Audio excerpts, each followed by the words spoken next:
விடுமுறை காலங்களில் தங்கள் பொழுதை கழிப்பதற்காக சுற்றுலா செல்பவர்கள் அருகிலுள்ள நீர்நிலைகளுக்கோ அருவிகளுக்கோ அல்லது ஒரு காட்டாறுகளுக்கோ செல்லும் பொழுது மிகுந்த எச்சரிக்கையுடன் செயல்படுங்கள். ஒரு காற்றாற்று வெள்ளம் எப்படி ஒரு குடும்பத்தை அடித்து கொண்டு செல்கிறது என்பதைத்தான் இந்த வீடியோவில் நீங்கள் பார்த்து கொண்டிருக்கிறீர்கள்.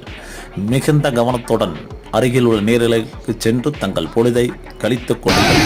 மிகுந்த எச்சரிக்கையுடன் செயல்படுங்கள்.